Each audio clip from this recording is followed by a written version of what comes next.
Garden Life, a cozy simulator, is a brand new garden simulation game and I am addicted.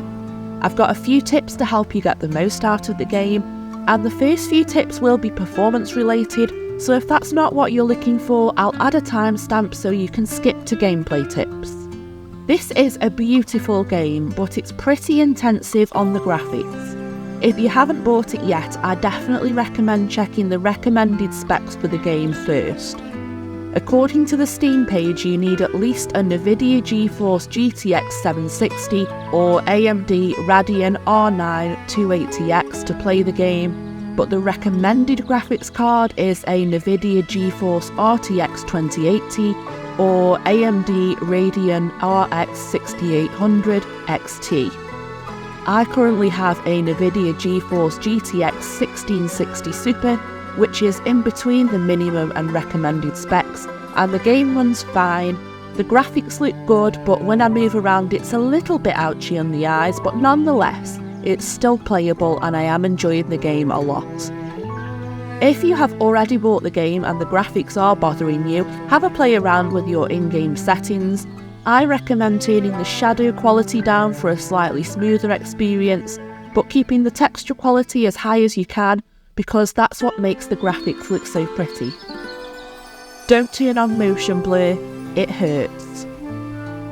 If you're playing on a PC and you're experiencing crashes, don't despair because there is a fix. First of all, and this goes for any game when you're experiencing crashes, check your drivers are up to date, particularly your graphics card drivers.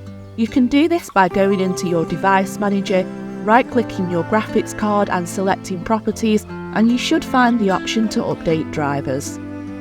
If your drivers are up to date and your game is still crashing, the devs have actually posted a fix in their Discord server. All you have to do is go to the game in your Steam library, click Settings, then Properties, and you'll find a text box labelled Launch Options. Type -D3D11 into that text box and that's it.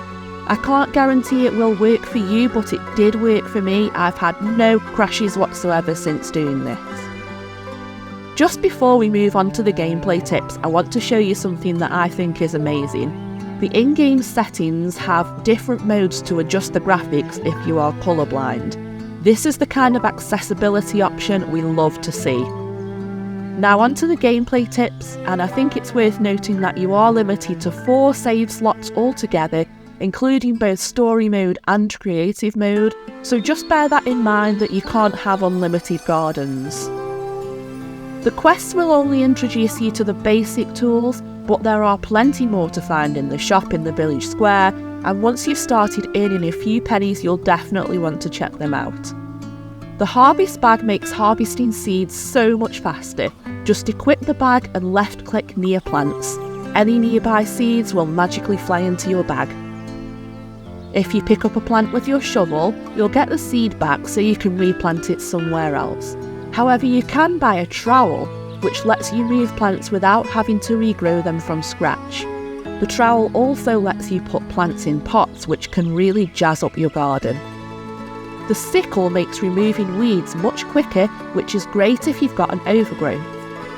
However, if you don't fancy removing weeds by hand at all, the weeding tin can pick up weeds for you, saving you a ton of time. However, you'll need several to cover your whole garden. The bug hotel will give those pesky pests a home so they don't keep getting on your plants. The paintbrush is really cool as it changes the colour of decorative items. However, the number of swatches available are limited, so you might want to hold off on buying this until you've got plenty of money. The watering can you get for free needs to be refilled a lot, but don't worry as there are alternatives. The hose doesn't need to be refilled at all, and there are also sprinklers, but as with the weeding tin, you'll need quite a few to cover your entire garden. If your hotbar and inventory are both full, you'll still be able to pick up items and they will not be lost. They'll be inside the storage units in your shed. Speaking of the shed storage, there are 3 units for tools, seeds and decorations, and they appear to be unlimited, which is awesome, but bear in mind that there's no way to organise storage automatically. For example, cuttings are stored with seeds and they'll be mixed up, so if you've got a lot of them, you might find yourself searching through your storage for a while if you're looking for something specific. I found it's best to check your storage every day and manually separate seeds from cuttings. This only takes a minute or two each day and makes it much easier to find things. You'll also notice that there's a limited number of how many of each cutting can stack. For example, Fatsias store in stacks of 99, and the stacks won't necessarily be stored next to each other, so if you need a large number of cuttings, it's worth checking through everything in your storage in case you have multiple stacks. On a related note, you'll notice that all your plants will produce seeds which you can harvest. A green glow means you can harvest a seed you already have, but a pink glow means the seed is a new variety, so make sure those ones don't get lost in the storage abyss. My tip is to harvest pink seeds individually before getting your harvest bag out, and make sure you have a slot free in your inventory or hotbar so that the seed doesn't get lost. Just a super quick break to ask, if you're enjoying this video, please like and subscribe for more cozy gaming content. It really helps me build my channel and my community. Thank you. Some plants need to be planted further apart than others to grow properly, and it's a case of trial and error, so if you feel like your plants aren't growing very quickly, try moving them around and spacing them out a bit further. As far as growing climbing plants is concerned, I haven't been able to figure this one out yet. All the game tells us is to plant as close to the trellis as possible. However, I've tried moving the ivy plants around, but they'll just grow a little bit and stop, even if I place them right under the trellis. So if you have the answer to how to get climbing plants to grow, please let us all know in the comments. And if you do, I will pin that comment so it's easy to find. I've also found that some plants such as jasmine will slow down in their growth rate after a little while, and cutting the plant right down seemed to fix this. Some plants can last a while without being watered, and most will look dry as a visual reminder to water them, but they can still die, so keep an eye out, especially when you've got a large collection of plants to maintain. Fertiliser is your new best friend. It makes the plants grow so much faster. This is perfect for when you need to collect a lot of cuttings for a request. Always put your leaf piles into the composting bin and you'll have an endless supply of this magical liquid. Do bear in mind though that leaf piles can be used to craft wrapping paper, which can then be used to craft other things, so you might want to save a few stacks. On the subject of crafting, you might notice this vending machine, which sells soda cans. You can't drink these, but you can use them to craft these soda can balloon decorations, or you can place them on a table to look like people have been visiting your garden. After the first few quests, you'll get a quest from Leslie for a lot of bouquets, and it's well worth prioritising this one, as it unlocks your very own stall in the market square. You can sell literally anything on your stall, and I took to selling all my extra seeds for a few quick bucks. It's also worth crafting things like bouquets to sell, as they can fetch quite a pretty penny.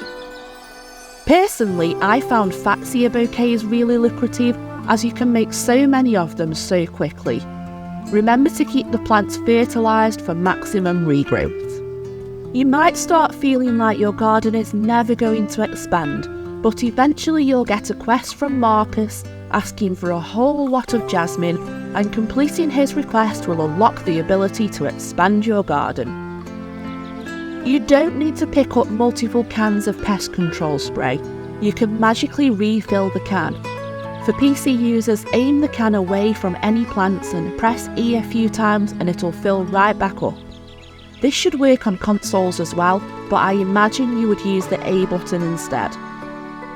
Read requests carefully, because sometimes you'll be asked for seeds rather than cuttings, but this is only specified in the quest description, not in the list of things you have to deliver. I don't want to admit how long I spent wondering why my cuttings weren't being counted for this request. You won't be forced to go home at the end of the day, but if you don't, while it will get light in the morning, the game won't register a new day, so you won't get new requests. Your shop items won't sell, and Leslie's shop will remain closed. For all the new day things to happen, you have to go home first, and if you've left it too long, you might even have to go home twice before any new stuff will happen. This game has seasons, which is really cool, especially as it affects the growth of your plants, but also because the decorations you can buy from Leslie's shop change with every season. Yes, you can pet the cat, and this is not the only cat in the game. You don't have to keep walking to the bus stop to go to the village square. You can use the signpost outside your garden. There are quite a few variety of plants you can buy from Leslie's shop, but there are so many other colours to collect yourself. I found that planting plants of different colours helps speed up the process of finding new colours. For example, planting every colour of tulip near to each other helps in finding new varieties of tulip. If you only have a plant in one colour, try planting different colours of another species nearby, and that should encourage the plants to produce new varieties of seeds.